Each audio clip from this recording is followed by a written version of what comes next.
demee pays bi mel ni ay Allemagne mais 3 heures du matin guddi muy wis-wisal bu feu bi rouge pour le piéton s'arrête xaar même bu oto ñëwul fii feu bi day rouge pour yow ngay njëkkanteeg oto yi c'est un état d'esprit bo ko ci teg ci yoon mu ne non da ngaa soxor donc ça veut dire que y a beaucoup de choses qu'on doit changer fondamentalement pour que rupture yi ñuy annoncé mun a dem actuellement nag xam nga yàlla day toog rek tàccul la bu la yàlla toog tàccul rek soo ci profité wul ci moment boobu rek da ngay dem affaire bi rëcc la donc actuellement boo xoolee bon je crois que le président wax na ko sax mu ne j'ai compris le message qui m'a été donné parce qu'on m'a élu mais on m'a donné la majorité à l'Assemblée donc il a actuellement toutes les clés en main pour susciter le développement ku bëgg a defar lu baax nag di nga jaar fu tàng donc des fois mun nga commencer dara mu xaw a tàng fekk ne l'objectif c'est pour mu neex mais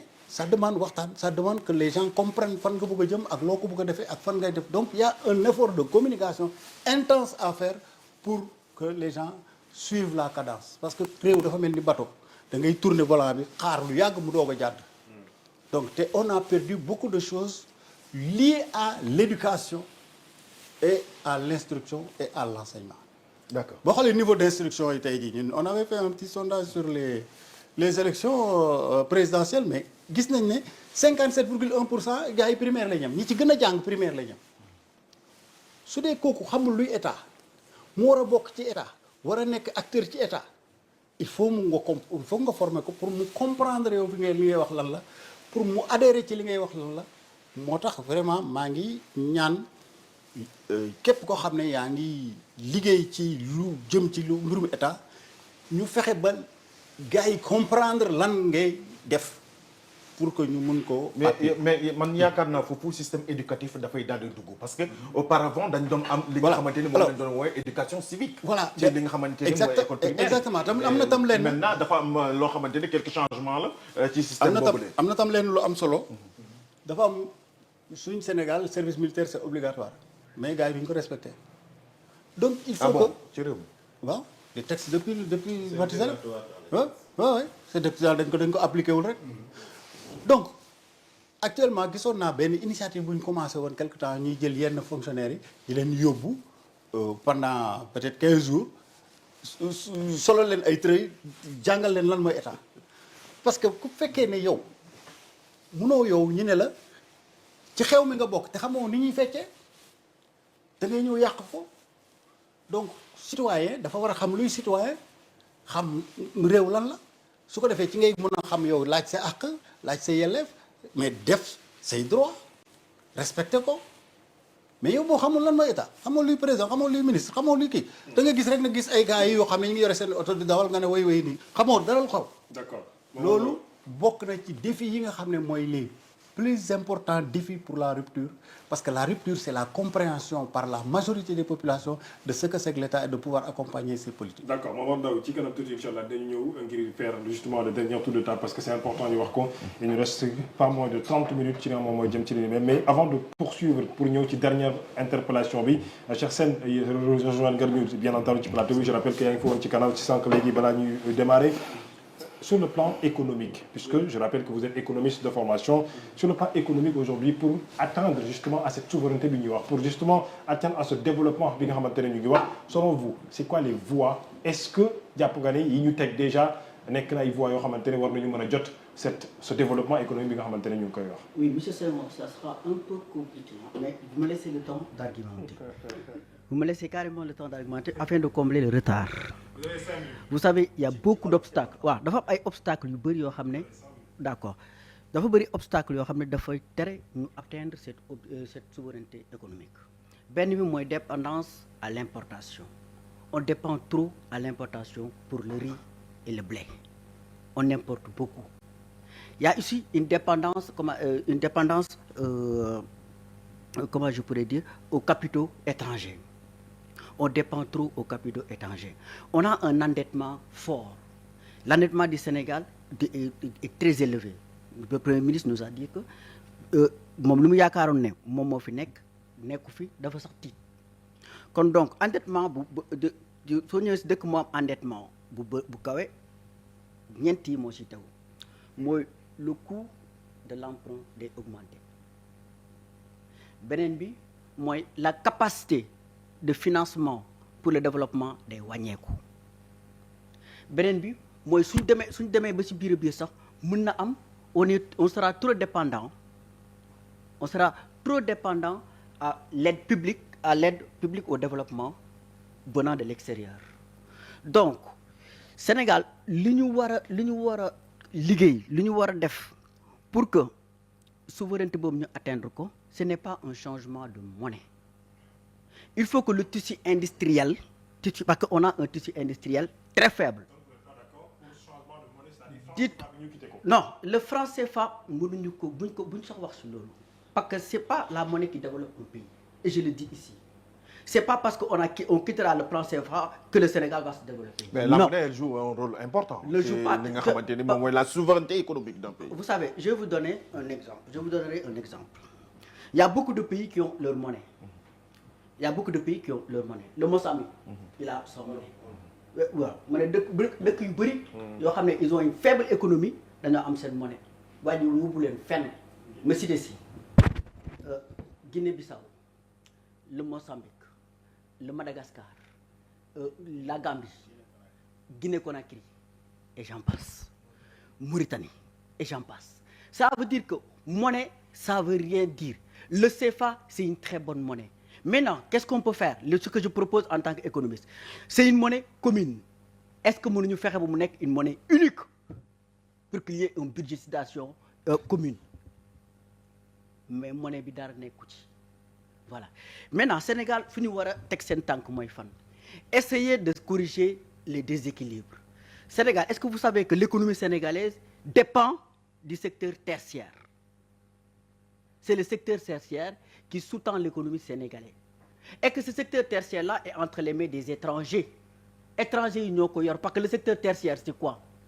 C'est les banques, c'est la télécommunication. Les banques, c'est entre les mains de qui? Des étrangers. La télécommunication, c'est entre les mains de qui? C'est les étrangers. Les services, tous les services au Sénégal, c'est entre les mains des Sénégalais. Donc, on a une économie extravertie, mais pas intravertie. C'est ce que veut corriger aussi les nouvelles autorités. Cela veut dire essayer en fiscalité, ça sera endogène. Fiscalité, quand on parle de fiscalité, on parle des prélèvements des impôts. Moi, impôts, ni jël si, ni liggéey. Nous dañoo bëgg fi mu toll nii que fiscalité boobu ñu mën ko tibbee fii ñu mën a tibbee fii lu bëri mu mën a financer suñu dëkk. Maintenant nag il faut merci beaucoup foofu laa bëgg a ñëw parce que quand on parle de fiscalité il faut que sénégalais xam ne mooy impôt ñuy jël si nit ñi. Maintenant su nekkee ñoom dañoo bëgg a yëkkati impôt yooyu ñuy jël si nit ñi ñaari benn affaire mooy am mooy impôt yi dañ ko yokk day yokku nuñ koy yokkee soit. man xaw ma dama leen di laaj rek parce que je parle sous le contrôle de d'accord nguuda impôt yooyu noonu ko mën a yokkee mooy soit ngeen retaxer les produits boo retaxer les produits nu muy demee mooy le pouvoir d'achat du sénégalais day wàññeeku et si le pouvoir d'achat du sénégalais su wàññeekoo mooy pauvreté day gën a yokku côté boobu laa mën a gisee ngeen kii ko en fait aussi Sénégal yéen a ngi koy doog a jël te Sénégal amul industrie bu dëgër. Damaa gis ne yéen est-ce que la pression fiscale vous dites que vous allez l'augmenter à 20% daf may tiital te day tiital aussi la plupart des investisseurs par exemple man dama yaakaar ne ba ngeen ñëwee sax da ngeen di wax ne voilà on a ouvert les frontières vous les investisseurs venez investir et vous faites des exonérations fiscales pendant 5 ans au moins Sénégal rek moo siy gagné pendant 5 ans Sénégal ñooñu su ñëwee investir dina indi ay koom-koom liggéey bi dina yokku. Comment dirais-je formation bi na yokk aussi si nit ñi mais yéen da ngeen ñëw fi ngeen ko fekkoon fi ngeen ko bàyyi est-ce que xam nga ne l'IS au Sénégal est très élevé c'est comme la France 30% c'est trop vraiment c'est trop est-ce que mënuñu ko corriger loolu yëpp war nañ ci mën a waxtaanaat. C'est des questions importantes. Interpellation directe, hein? Écoutez, moi je suis juriste et je le revendique jusqu'aux ongles. Ce n'est pas parce que dañu may wax ni ma donc voilà je suis constitutionnaliste moom lay jàngale kon bu ñu may wax damay def du juridisme donc je le revendique. Alors débat bi am na solo non même pas c'est juste un petit rappel pour remettre les choses voilà parce que dañ ñu ko yàgg wax man yàgg naa dem ci ay plateau ñu koy wax noonu en fait voilà mais je suis juriste et je le revendique. Donc, la question, elle est très simple. Vous prenez le PSE, lan la nit ñi waxoon dañuy attirer les capitaux étrangers. lan la ñu jural ne moom mbaan ñu brader terre ni dañuy def agro business mu mujj population yi wàcc ñu ak feneen ak feneen ak feneen. Le projet de Sénégal souverain la ñu wax souveraineté mooy nga téye d'abord li nga moom ba pare et loolu tijjee ko moo tax fu ma dul d'accord ak yow mooy on a le projet de souveraineté économique le président en a parlé moo tax ma naan dama ni nit ñi suñuy wax aussi nañu dellu ci communiqué conseil des ministres c'est une base de données assez importante. La loi sur la souveraineté numérique économique le premier ministre en a parlé aussi Sénégal dañuy wax rek entreprise nationale mais du ñu wax entreprise locale loi boobu da koy indi la question des entreprises stratégiques loi bi da koy indi la question des prises de participation naka lañ koy sécuriser loi bi da koy indi ma jox la exemple on a une entreprise stratégique récemment boo xamante ne dafa nekk en difficulté ñu bëgg ibbi capital bi ñoom dañ jékki-jékki rek ne dañ koy tijji mais avec la loi sur la souveraineté économique état bi day am benn contrôle ak benn droit de regard pour que benn étranger du ñëw mun a capter suñu donc entreprise stratégique yi su paree par exemple ñu am une croissance extravertie maanaam richesse bi ñu fi produire suñu paree dañ ko yóbbu déedéet donc ça c'est important moo tax loolu aussi damay jàpp ni donc war na mun a rassurer beneen bi ci topp mooy boo jëlee la question de la fiscalité mais attends lan la ñu wax mais exonération fiscale yi dafay deñ parce que la plupart du temps les exonérations et les amnisties fiscales dañu ko doon def rek parce que tout simplement yaa ma neex la alors que loolu état bi li muy perte dafa bëri en plus de cela sur l'égalité devant l'impôt dañu daan biaiser ce principe-là donc ça c'est important la pression fiscale mën nañ ci discuter parce que en réalité c'est des choix politiques mais beneen bi ma ciy teg mooy boo ñëwee tey par exemple nga ne ñu économiquement ñun dañu war a donc naka la ñuy defee le projet boo xamante ni nii en fait donc ñun nous sommes endettés mais l'endettement dañ ko hérité mais buñ ko hérité maintenant en vérité dañuy respecter suñu engagement aussi parce que un état aussi pacta sunt servanda mais c'est pas parce que donc boo xoolee premier ministre il en a parlé am na fu ñu jëm foo xamante ni tey jii par exemple dinañ dem ba nga xam ni dinañu am un endettement normal parce que am na foo xamante ni sax mënuñu ko passer parce que état bi fi nekkoon boo xoolee du moment que les chiffres ont été falsifiés tout a été biaisé et ça a été reconnu donc confirmer que les chiffres ont été falsifiés. Ah mais bien sûr le premier ministre l'a dit je le maintiens et je le confirme. Ces chiffres-là ont été falsifiés, ça a été reconnu. Même donc nos partenaires internationaux nous ont soutenus. Est-ce que je peux me relancer le tout direct? Oui. En fait, boo gisee on a dépassé ces critères de convergence. Oui. C'est parce qu'avec la crise du Covid, la crise sanitaire, avec la guerre russo-ukrainienne, il va de soi que IOMA avait déclassifié les critères de convergence. Avait dit que oui, vous pouvez dépasser. Raison pour laquelle le Sénégal avait dépassé. Donc ça, c'est pas... Mais quand tu dépasses... Non, c'est pas ça. C'est pas des falsifications. Non, du tout. On avait embelli les chiffres. Il faut aller dans les programmations pour le faire. On a attaqué ici la loi de finances bëgg mu dem le conseil constitutionnel après ci la wax ni problème de notification le problème de huissier mais la loi de finances n'était pas sincère. Est-ce que vous savez que l'encours de la dette en France est de 112% du PIB? Non. 112% du PIB. Sénégal, mais c'est une dette réelle. C'est une dette réelle. Mais ici, c'est une dette... Non, mais parce que ici, on a embelli les chiffres. C'est ça la différence. France, dañu am une dette réelle boo xamante ni nii les chiffres étaient bons. Ici maintenant dañu embellir les chiffres non c'est de faux chiffres. C'est une falsification. Michel Barnier a dit le contraire. Michel Barnier a dit le contraire. Non mais moo taxit jóge na fa après. Donc voilà du référence ci côté boobu parce que jëlee nañ ko fa man li ma mën a wax mooy le premier ministre Ousmane Sonko dafa toog ak sénégalais yi wax leen te li mu wax nit mënu ko dindi. mun nañ xaar rapport Cour des comptes génn d'abord. non laataa ñuy wax ni nit mënu ko dindi. non fi ma la bëgg a wax mooy maanaam on a donc accepté que chiffres yi ñu doon jox c'était pas de bons chiffres dama ne la ñun on l'a toujours contesté la coalition Yewwi Askan Wi à l'Assemblée nationale a toujours contesté les chiffres man kay dama la wax ni la les recours qui devaient aller au Conseil constitutionnel pour contester cela c'était pour contester ces chiffres embellis.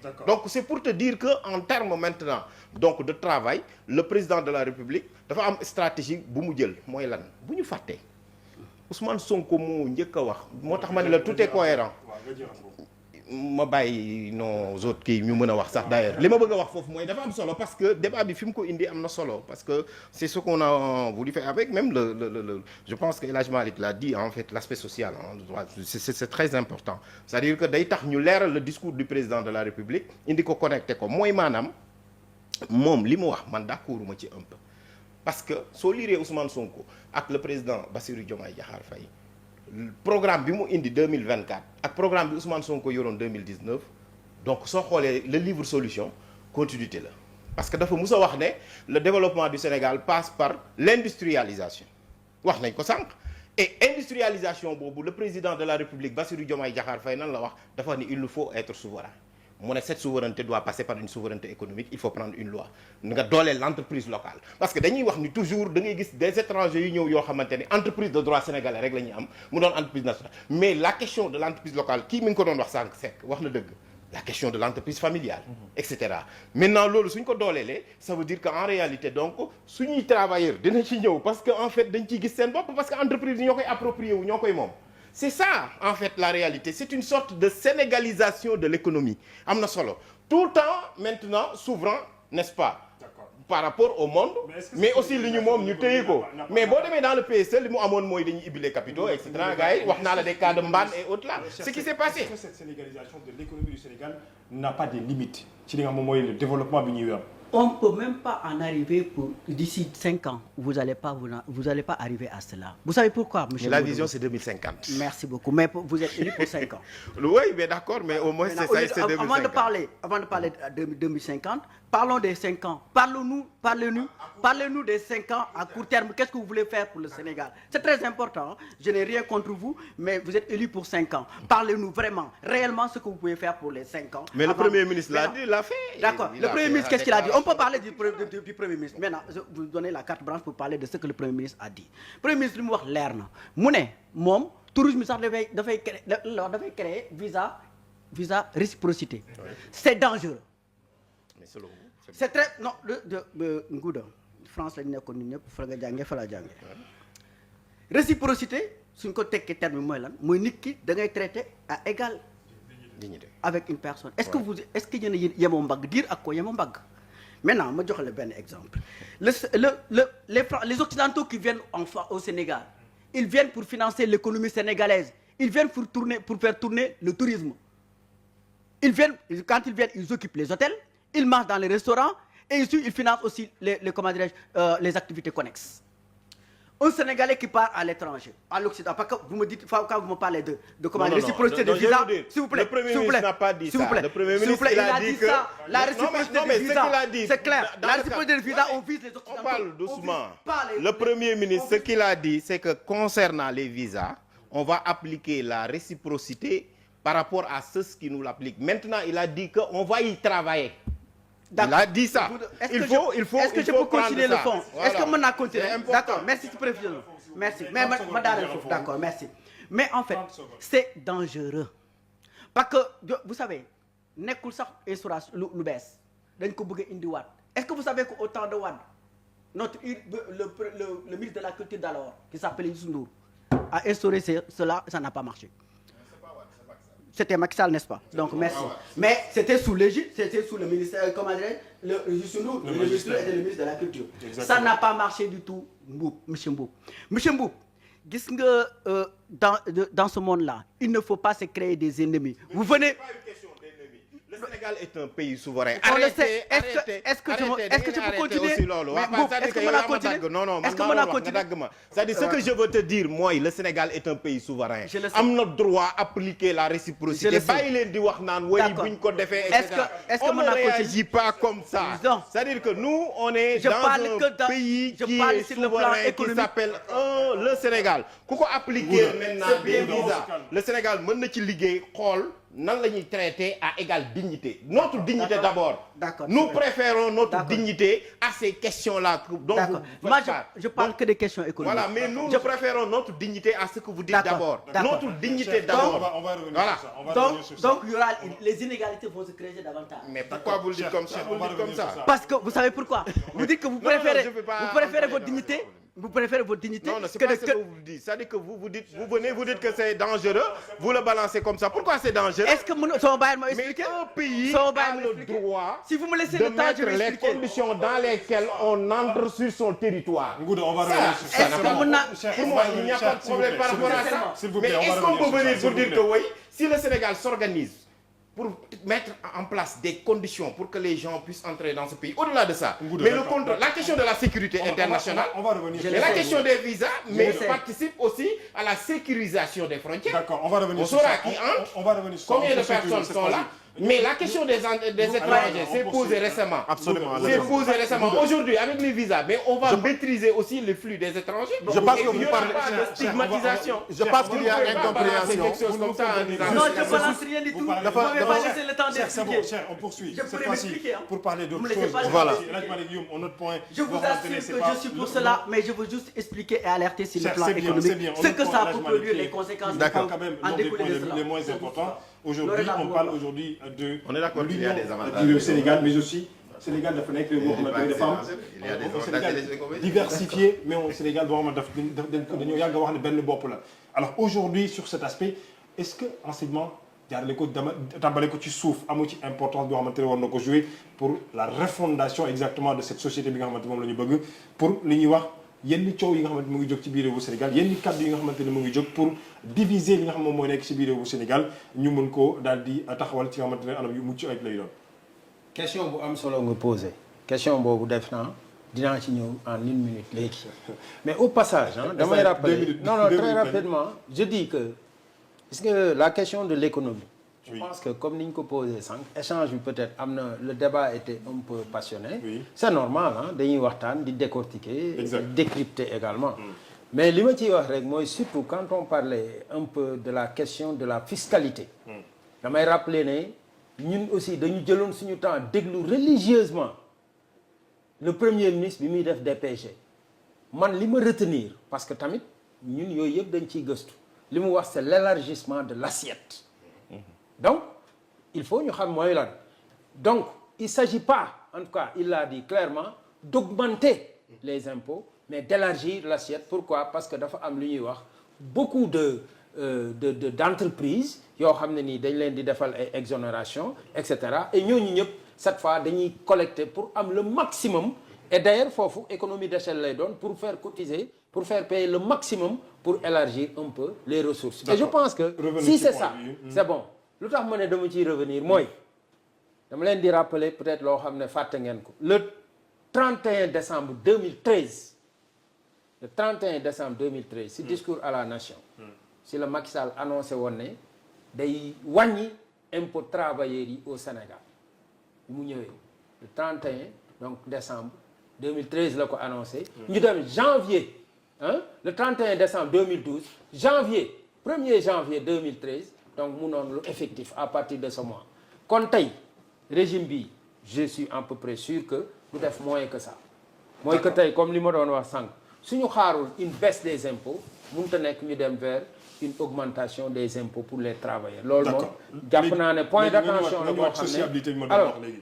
sociabilité bi dinaa ci ñëw parce que la question de l'école est une question globale et au passage aussi damay rappeler ne gis nga l'administration am na benn point aussi bu mu ñu échappé mon cher parce que dañuy décortiquer soo jëlee le vote bi mu wax ne la révision de la loi 61-33 du 15 juin 1961 oui loolu aussi il faut ñu fàttali ne loi buy datée de 1961 ba pare peut-être am na ay coppite yu ndaw yu ci am boobook léegi mais bëriwul mais la quintessence est là-bas ba pare bëgg a régir li ñuy wax le cadre des fonctionnaires muy le statut général des fonctionnaires mais c'est obsolète donc tey loolu dama ne lu ñuy saluer la et jàpp nañ ne aussi il faut ñu impliquer les syndicats parce que tey boo xoolee damay def benn corrélation bu gaaw le premier ministre dans son discours il dit que nous allons passer d'une administration bureaucratique à une administration performante performante basée sur lan ñu ne gestion axée sur les résultats xam nga la mooy gaar mooy toujours on apprécie à l'aune des résultats obtenus ça veut dire que donc bu dee da nga bëgg a def loolu nga dem xool tey par exemple naka la ñuy apprécier fonctionnaire système d'évaluation des fonctionnaires rek dafa doon lu obsolète ay notes la loolu mënatul dox kon il faut ñu penser à tey li ñuy wax en termes de performance un CMR un cadre de mesure de rendement alors kooku day valable pour les travailleurs day etc et loolu je pense que c'est des innovations yoo xam dina gën a motiver aussi un système de motivation donc des travailleurs donc c'est la question elle est globale déjà par rapport à l'avancement des fonctionnaires par rapport aussi à ces questions de lenteur hein il faut que ñu gën a dooleel loi bi pour mu éliminer loi bi sax mun na éliminer lool et man damay wax ne foofu tamit li ñuy dolli toujours jàpp naa ne tey président mu xool lu mën ci lool mais mën nañ dem vers ce que moi j'appelle une uniformisation de la fonction publique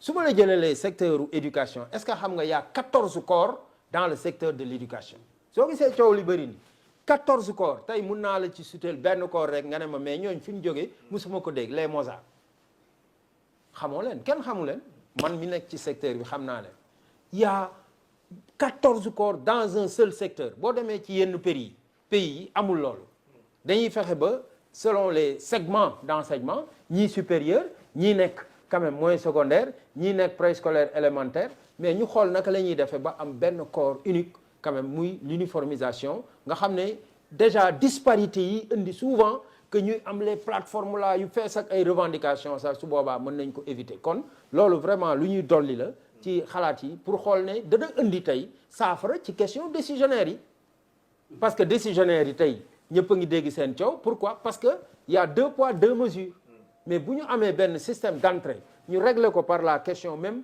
de ce qu'on appelle le recrutement mode de recrutement bi mu clair si ñëpp ñu xam ne lii la système d'entrée bi nii la boo nekkee ci biir nii lay doxee et c'est valable pour tout le monde alors su boobaa vraiment révision loi boobu day baax maintenant le rôle de l'école vraiment moi je pense que ñëpp d'accord nañ ci fii sànq doyen Momar mu ngi ko doon wax mooy que école mooy tabax réew école contrairement à li ñuy bëri wax lu bëri même manquement yu bëri man damay gis ne école da ci am part de responsabilité mbëkk mi ñuy wax nii école am na ci part de responsabilité parce que soo xoolee ay ñu def keroog bilan ñu ne y a plus de 10 000 jeunes yu dem et puis réer ne serait-ce que à cause de ces questions de wuti benn Eldorado kon tey bu doon ne opportunité yooyu am nañ chance ñoom dëkk ci dëkk boo xam ne école bi may nañ leen ñu am fa accès ñu jàngal leen kon xëy na loolu du am moo tax ma jàpp ne le retour à l'éducation aux valeurs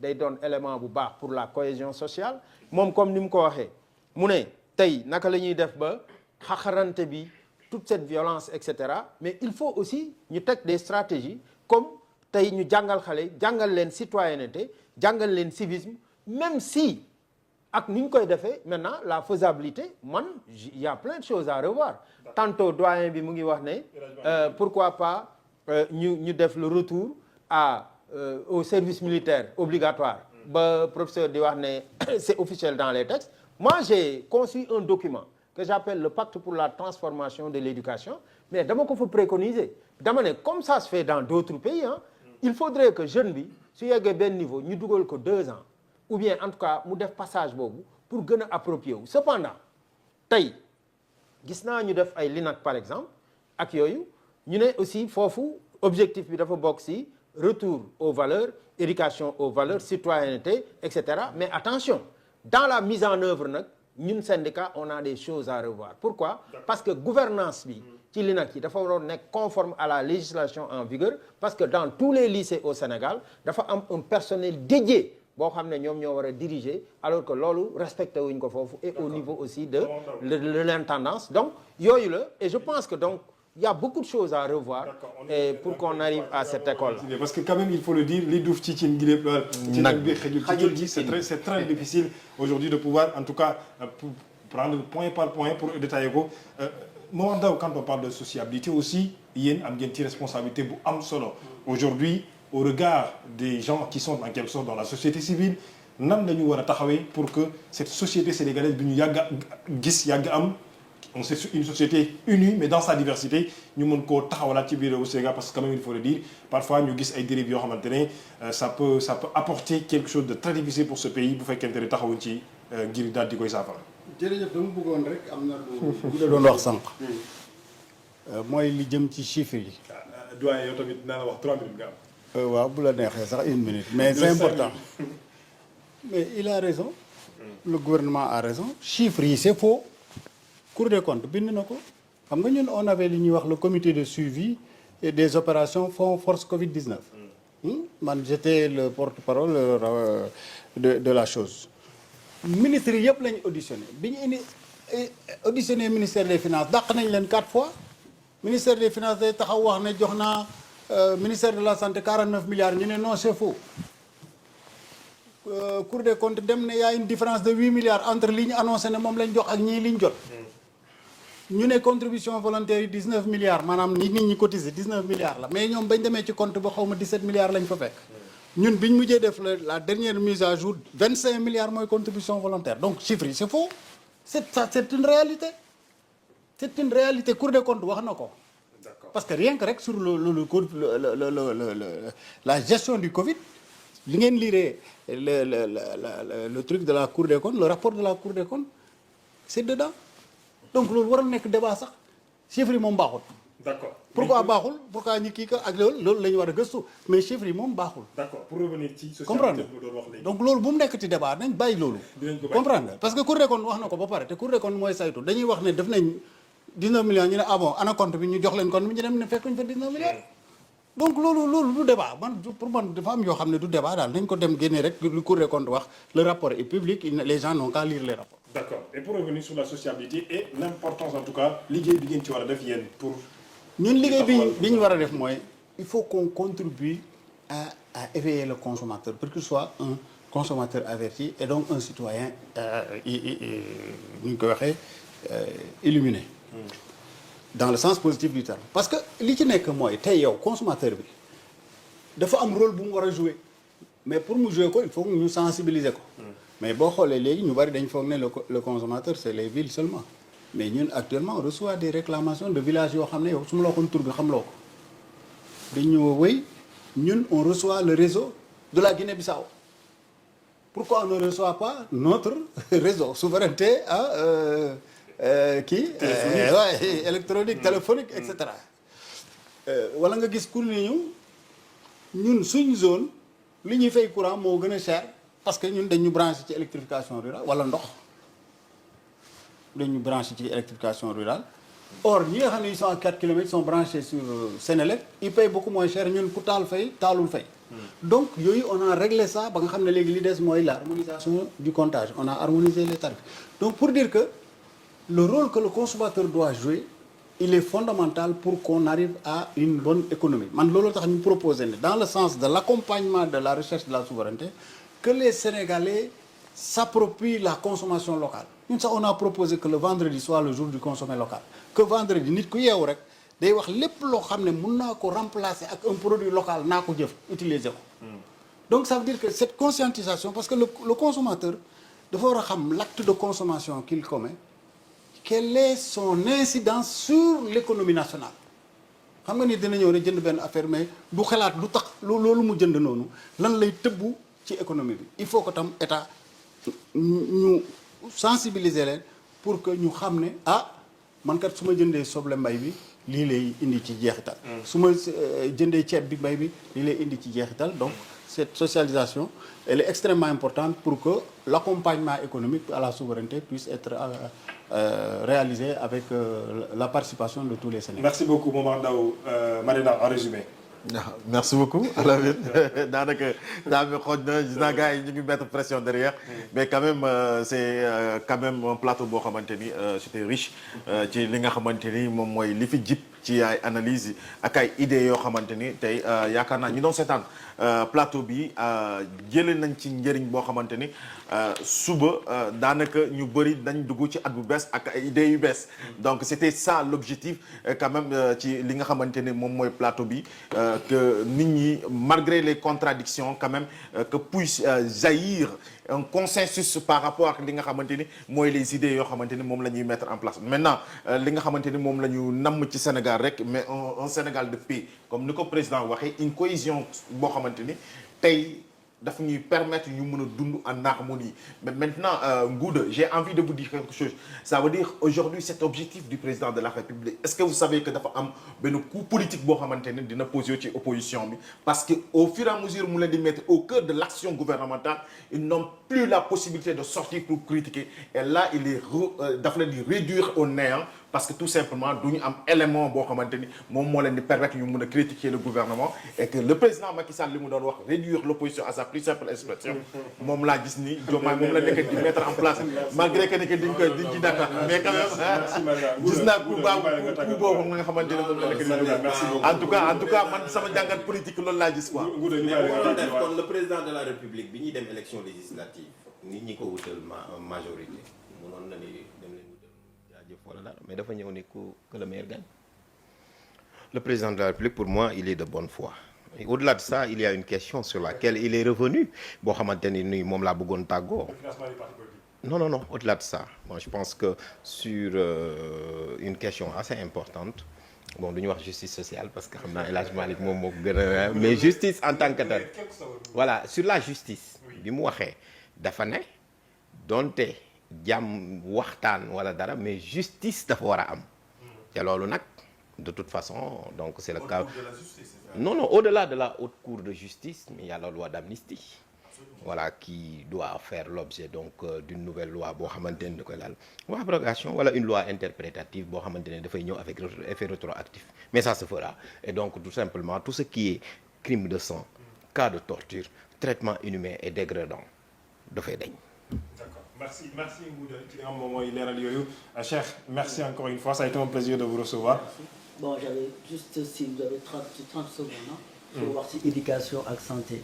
parce que Cheikh loolu yaatu na ah d'accord et puis bon monsieur Mboup n'a pas ñu tàggatoo rek bien sûr on aura l'occasion de vous inviter vous deux ah. ngeen mën a Malick aussi. man je vous félicite déjà merci beaucoup. c'était un très bon plateau. moo wax ne am na benn point boo xam ne bii day interpeller la responsabilité de tout un chacun. Sénégal 18 millions d'habitants 300 partis politiques wax nañu aujourd'hui est-ce que vous savez que le seul secteur bi am élection de représentativité mooy secteur u éducation kese.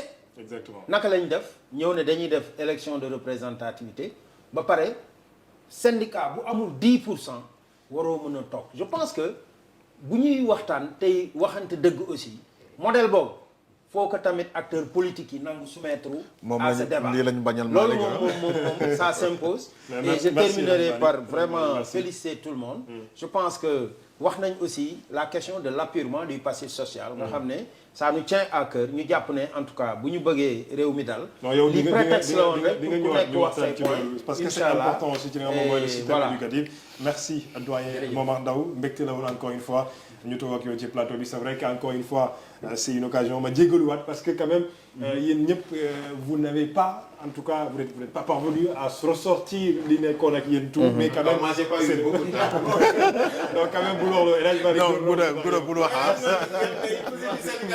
merci doyen Momar Ndao merci voilà li may tàggatoo rek mooy le débat c'est très important li ñu def di waxtaan la bon je pense que c'était une interpellation très positive lu wax ne qu'on équilibre le débat parce que ñun ñëpp dañ ñëw pour indi suñu xalaat donc c'était pas méchant Ngouda c'est pas méchant et je pense que Youm il a mis le chapeau de syndicaliste voilà mais bon vraiment ça je pense que daal waaw suñ jubloo ci impliqué Sénégalais yi comme ni ko état waxee dinañ réussir merci beaucoup encore une fois doyen Momar Ndao. Merci beaucoup encore une fois à professeur Ngouda Mboup, à El Hadj Malick Youm, Cheikh Sène, mais aussi du ñu ko fàtte Mamadou Seck bi nga xamante moom moo fi jógee. Marina aussi notre excellent confrère du ñu ko fàtte. Merci encore une fois à yéen ñi nga xamante ne ñu doon bàyyi xel 19h ba léegi quand même c'est un temps mais je pense que waxtu bi moom moo ko laaj mais encore une fois justement le moment justement c'est important pour ñu ñëwaat ngir leeral mais aussi permettre aux Sénégalais ñu dem ci beneen cap bi nga xam ne moom la ñuy dem muy l'année 2025 c'est le moment encore une fois pour moi de souhaiter bonne et heureuse année à toute la population sénégalaise d'ici d'ailleurs mais encore une fois à tout le monde entier yal na at bi ñu dëgmal nekk at boo xamante ne rupture bi ñuy woote dinañ ci gis mais encore une fois nekk at boo xamante ne daf ñu jëmal ci Sénégal bu saawan baawaan kaddu yooyu lañ ci daal di yëkkatee yi de plateau amoon bégte bu baax daal dinañ koy dictal bien entendu di ko boobu nag Marina ñu bàyyi ñoom itamit ñu souhaiter sénégalais ah. nañ ñu may une minute rek ñu souhaiter sénégalais yi voilà. jàmm ju bari njëg yi yomb. ak koom gu jëm kaw. bon man di wax ne peut-être de Sénégalais yi fi nekk ak yu fi nekkul yëpp yu nekk si bitim réew ak yu nekk si biir réew mi yëpp di leen ñaanal atum jàmm que 2025 ñu bañ ci am benn surprise ñu am ci ay ñu bañ ci am beneen déception am ci ay surprise yoo xam ne dina neex si Sénégalais yëpp que les nouvelles autorités aussi que seen référentiel bi 2050 mais j'espère que 2025 d'ici 2020 d'ici 5 ans ñu def la mise en œuvre peut-être que d'ici 2005 ba 5 ans yi mu neex pour Sénégalais yi que ñu bañ a am benn déception. Machallah j'espère que dina mën a nekk. Bonne et heureuse année pour un Sénégal juste prospère et souverain.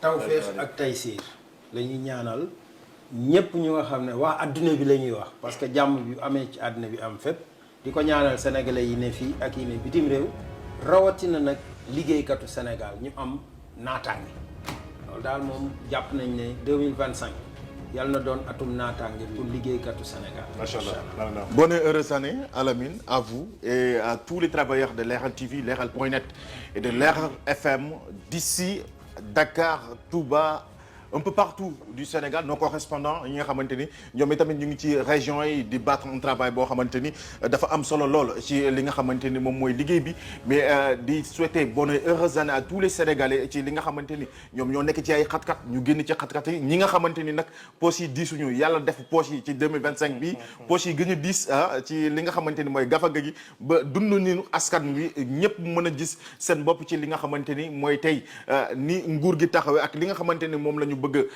def Sénégal ndax ci jàmm Sénégal la bokk mais aussi dafa bokk ci li nga xamante ni moom mooy tey avancement Sénégal. J'en profite Alamine si vous me le permettez ma souhaiter un joyeux anniversaire à un de mes amis boo xamante ni c'est un homme d'État un homme très discret Abdou Aziz Kane boo xamante ni j'en profite pour le dire parce que tout simplement j'ai vu le travail bi nga xamante ni mu ngi koy abattre ci li nga xamante ni moom mooy ci état de manière la plus discrète possible donc aujourd'hui bu ñu amee occasion toog rek dañ koy daal di souhaiter joyeux anniversaire Abdou Aziz et bonne heureuse année à lui aussi donc ci li nga xamante ni moom mooy doxalin bi diine bi yar bi ak teggin bi merci beaucoup Alamine Senghor merci madame Marina bonne et heureuse année à toute la population encore une fois ñëpp wax nañu ko lii fi ñaan yàlla na yàlla nangu ko amiin te daal di koy def ci an bu mucc ayib di nuyu ñi nga xam ñoom ñu nekk ci ginnaaw loolu lañ ma wax ci tonk bi Marina tamit bàyyi ñun tamit Aliou Badara Sakho ki nga xam ne moom mooy Ramdan Mami Mbengue qui a été à la réalisation absolument de cette émission bàyyiwuñu kenn ñëpp ñi nga xamante ne de près ou de loin jàpp nañu ci émission bu lii yëmb nañu koy daal di jaajëf am na ku ma envoyé message nee na ma vous avez invité le Sénégal en miniature sur notre plateau ce qui est essentiel pour ne pas rester sur le cap de la politique mais encore une fois permettre à tous les secteurs d'activité ñu mën a yëg seen bopp ci plateau bi merci encore une fois de nous avoir choisi de vous informer merci encore une fois ci ànd bi ngeen di ànd ak Leral TV Leral FM ak Leral.net bonne et heureuse année à toutes et à tous et bonne fin de soirée